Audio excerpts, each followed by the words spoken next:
tight on the steering wheel. It's a symphony. Moments later, the car lurched to a halt, the engine dying with a final, pathetic wheeze. They were stranded on the shoulder, surrounded by a river of rushing traffic. Well, Jack said, leaning back in his seat, this wasn't exactly the showing you the town I had in mind. Karen laughed, a sound that made Jack forget, for a moment, that they were stuck on a freeway in the middle of the night. It's an adventure. Jack, I haven't had an adventure since I left New York. Jack looked at her. In the dim light of the passing headlights, she looked even more beautiful. You're taking this remarkably well. My Uncle Stanley told me you were a special kind of guy. Jack, Karen said, her eyes twinkling. Special? Jack asked, his heart sinking. Did he use the word religion? Karen nodded. He said you were very devout. Jack groaned. Karen, there's something I should tell you about that. You don't have to, Karen said, reaching out and touching his hand. I understand. I've met lots of guys like you in New York. They're usually the best dancers and the best dressers. Jack looked at his slightly too short polyester pants and winced. Well, I try. They spent the next 3 hours waiting for a tow truck. Jack spent most of that time trying to fix the radiator with a roll of duct tape he found in the trunk, while Karen watched him with a mix of amusement and admiration. You're very handy, Jack, she said, as he emerged from under the hood, covered in grease and soot. Every man's entitled to a night off, Jack joked, wiping his brow. Not on my time, Karen said, her voice dropping to a playful whisper. Jack froze. Was she hitting on him? The Roper's niece, the girl Stanley had bribed him to take out? Oh, Jack said, stepping back. I think you dropped something. Hello, Karen asked, confused. Do you want me to pick it up? Jack asked, his mind racing. Jack! She laughed. What are you talking about? Nothing, Jack said, his heart hammering against his ribs. Here goes my night off. By the time they finally made it back to the apartment building, it was long past midnight. The tow truck had dropped them off a block away, and they walked the rest of the distance in a comfortable silence. I had a great time, Jack, Karen said as they reached the front door of the Roper's apartment. Despite the freeway.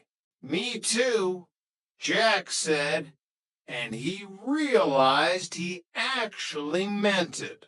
Aren't you coming in? Karen asked. Well, Jack said, glancing toward the window. It's kind of late. I don't think I should. Oh, come on. Karen insisted, grabbing his arm. Just for a beer. Okay, Jack said, relenting. One fast beer. It doesn't have to be that fast, Karen said, her eyes gleaming. Inside, the apartment was dark. Jack felt a sense of unease. I feel a little uneasy about your Uncle Roper. Oh, don't worry about him, Karen said, already moving toward the kitchen. My Aunt Helen says he sleeps through everything. She returned a moment later with 2 beers. Here's your beer.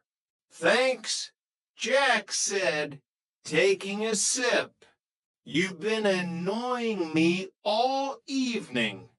Jack, Karen said, leaning back against the sofa. Annoying you how? Jack asked, stunned. I thought I'd been behaving like a perfect gentleman. That's how, Karen said. I mean, there we were, stuck on the freeway for hours, and the only thing you fiddled with was the radiator. Jack felt a flush creep up his neck. I fixed it, didn't I? You sure don't act like a man who's been living with 2 women, Karen said, her voice laced with challenge. Well, Jack said, like I said, every man's entitled to a night off. Not on my time, Karen repeated, and this time she reached out and pulled him toward her. At that exact moment, the lights snapped on. Stanley Roper stood in the doorway, his eyes wide with horror. Helen stood behind him, her expression one of amused curiosity. Yes, we'll have the second fitting tomorrow night, Helen said, her voice cutting through the tension. Good night, darling. Do not fool me with that second fitting, Helen, Stanley roared. You don't even have a tape measure. He turned his gaze on Jack and Karen, who were currently entangled on the sofa in a way that left very little to the imagination. Maybe that's why they need a second fitting. Stanley, Helen said, her voice brimming with delight. Don't try to protect them, Helen, Stanley shouted. I got eyes. I know what I saw. He marched toward the sofa, his face a deep shade of crimson. Did you learn anything, Karen? Will you stay out of this, Helen? Stanley snapped. Mr. Roper, Jack said, scrambling to his feet. I can explain.